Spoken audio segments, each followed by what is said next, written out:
अद्भुत। इस गांव में कितनी हरियाली है। यहाँ की हरियाली और नदी जो इस गांव में स्वच्छ जल का स्रोत है, आत्मा को कितनी शांति प्रदान कर रहे हैं। जरूर गांव के लोग समृद्ध और सुखी जीवन जी रहे हैं। मैंने यहाँ ठहरने का उचित ही निर्णय लिया है। यहाँ पर एक साधु को अच्छी भिक्षा मिल जाएगी और ठहरने के लिए उचित निवास स्थान भी।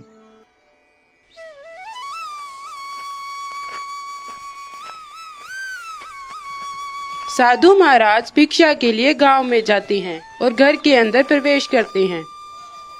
भिक्षाम देही, कोई घर पर है जो इस बूढ़े साधु को खाने के लिए एक रोटी दे सके? इतने में एक व्यक्ति घर से बाहर निकलता है। पुत्र, ये साधु बहुत भूखा है, कृपया करके मुझे कुछ खाने को दो। क्या महाराज, क्या सुबह सुबह मेरा ही घर दिखा था आपको भिक्षा के लिए? हमारे पास कुछ नहीं है, आप आगे जाइए। व्यक्ति साधु को भिक्षा देने से मना कर देता है और महाराज निराश होकर दूसरे घर में चल पड़ते हैं। भिक्षाम देही, कोई घर पर है जो इस बूढ़े साधु को खाने के लिए एक रोटी दे सके? आवाज को सुनकर एक महिला गुस्से में घर से बाहर आती है और साधु से कहती है, क्या साधु महाराज, क्या मेरा ही घर मिला था चिल्लाने के लिए?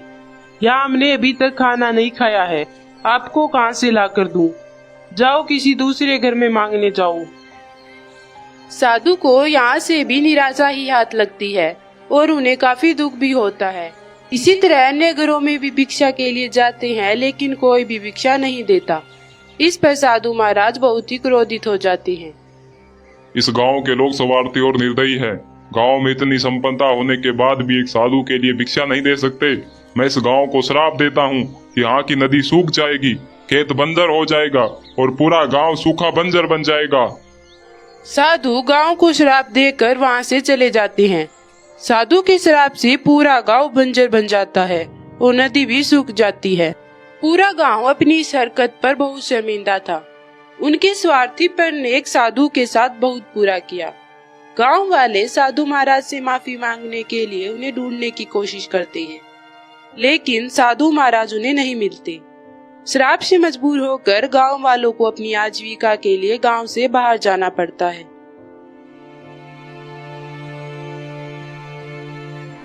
रामू गांव से दूर दूसरे गांव के एक जंगल में लकड़ी काटने के लिए जाता है।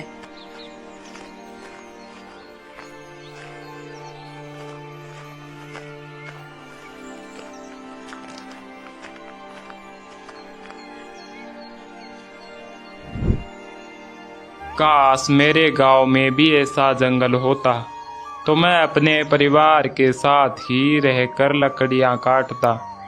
लेकिन अब क्या कर सकते हैं, अब तो लकड़ियां काटने के लिए मुझे इस जंगल में ही आना पड़ता है। ये भगवान भी कैसे कैसे खेल खेलता है। अब वहाँ से यहाँ आना भी तो बड़ी दुविधा है, पर क्या कर सकते हैं, अपनी आजीविका के लिए तो यहाँ आना ही पड़ता है। ऐसा सोचते हुए वे लकड़हारा लकड़ी काटने लगता है। लकड़ी काटते हुए उसे किसी के कहराने की आवाजें आती है। तभी वह झाड़ी पार देखता है कि एक साधु महाराज पेड़ के नीचे बैठे हुए कहरा रहे हैं। वह उनके पास जाता है और देखता है कि साधु महाराज के पैर पर तो सांप ने काट लिया था। वह वहां से जड़ी बूटी लाकर उनके पैर पर बांध देता है। कौन हो पुत्र तुम? कृपया करके अपना परिचय दो। महाराज, मेरा नाम रामू है। मैं दूर गांव से यहाँ लकड़ी काटने के लिए आया हूँ। मेरे गांव का जंगल पूरी तरह से शराब के कारण सूख गया है, इसलिए मुझे अपने गांव से यहाँ जंगल में लकड़ी काटने के लिए आना पड़ता है। तो तुम उस सूखे और बंजर गांव की बात कर रहे हो। मैंने ही उस गांव को श्राप दिया था, लेकिन अब मुझे पता चला कि सभी इंसान नीच नहीं होते हैं। तुम अच्छे इंसान हो, तुमने मेरी मदद की है। मांगो, तुम्हारी क्या इच्छा है? महाराज, आपके दिए शराब से गांव का बुरा हाल है।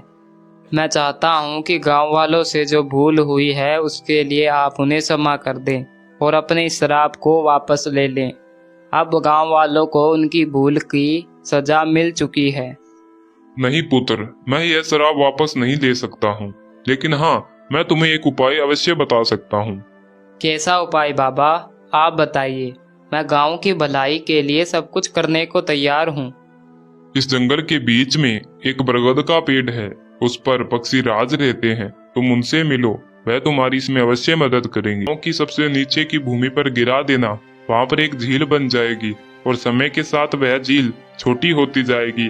और ऐसा सुनकर लकड़हारा पक्षीराज की तलाश करते हुए जंगल के बीच एक पुराने बरगद के पेड़ पर पहुंच जाता है। पक्षीराज मेरी मदद करें, मुझे आपकी सहायता चाहिए। तुम कौन हो और यहाँ क्यों आए हो?